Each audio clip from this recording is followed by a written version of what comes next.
Assalamualaikum warahmatullahi wabarakatuh. Sebelumnya perkenalkan saya Nagia dengan NIM 2210201066 lokal PAI 4C. Pada kesempatan kali ini saya ingin mempresentasikan tugas pada mata kuliah Talaah Kurikulum PAI dengan dosen pengampu Bapak Ade Putra Hayat MPD.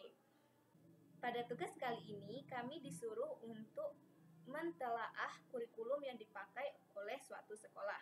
Saya melakukan telaah pada sekolah, yaitu di sekolah SMP 1, dan saya mewawancarai Bapak Anton.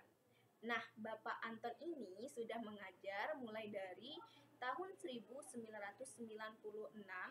di Batang Merangin, teman-teman. Kemudian beliau pindah ke SMP 1 pada tahun 2006. Saat wawancara, saya menanyakan mengenai kurikulum apa sih dipakai di SMP ini saat mengajar PAI. Beliau menjawab bahwasannya kurikulum yang dipakai pada sekolah ini adalah kurikulum Merdeka.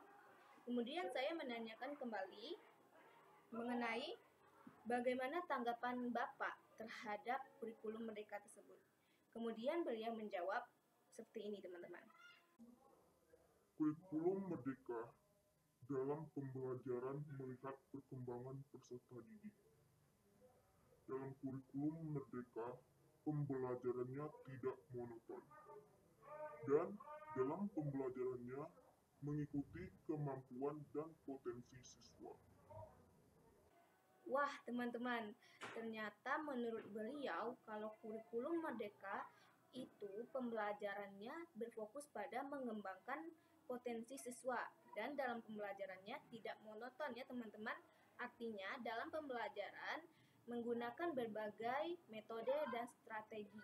Oke, lanjut untuk pertanyaan yang ketiga, saya menanyakan mengenai perbandingan antara kurikulum Merdeka dan kurikulum 13 menurut Bapak Anton ini bagaimana sih?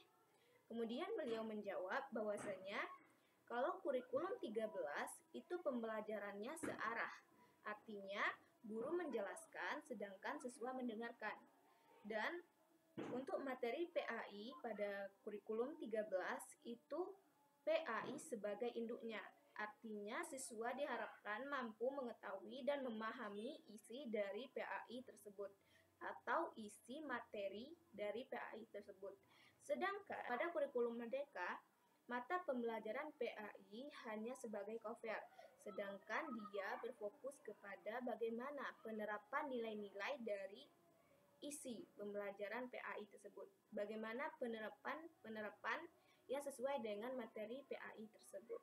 Oke, lanjut untuk pertanyaan ketiga, saya menanyai apa sih kendala saat Bapak menerapkan kurikulum Merdeka ini? Kemudian beliau pun menjawab bahwasanya kendala beliau adalah keterbatasan media, tentu karena metode dan strategi yang digunakan bervariasi, tentunya mungkin akan terbatas pada media yang disediakan oleh sekolah tersebut.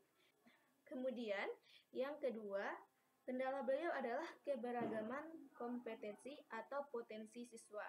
Jadi, ternyata di SMP 1 ini terdapat dua kelas, teman-teman.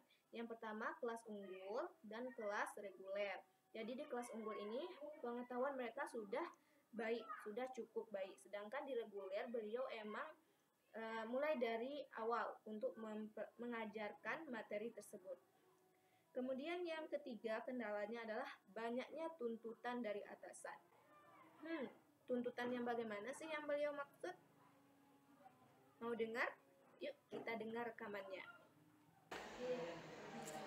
Kami sebagai guru dituntut, kan ada PMM, kinerja lagi, itu memang banyak aplikasi-aplikasi yang harus diisi. Jadi sehingga waktu guru fokusnya ke situ, sedangkan ke siswa kurang.